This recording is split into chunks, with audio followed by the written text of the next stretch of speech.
Hello guys, this was very very very late post అనమాట. మా ఇంటి దగ్గర ఉన్న వినాయకుడిని అనుపు రోజు ఇది.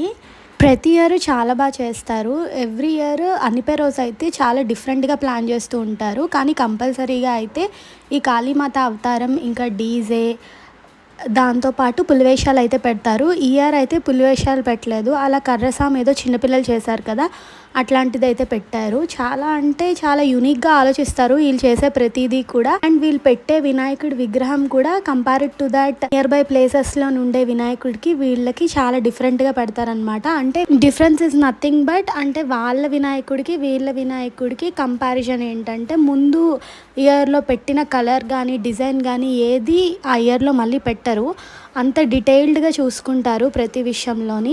ఇంత సౌండ్స్, ఇంత గోల జరుగుతున్నా కూడా మా బేబీ అయితే చక్కగా పడుకుంది. సౌండ్స్ వచ్చినా కూడా తను ఎప్పుడు డిస్టర్బ్డ్గా ఫీల్ అవ్వద్దు. నాకు తెలిసి ఇంకా ఎంజాయ్ చేస్తుందేమో.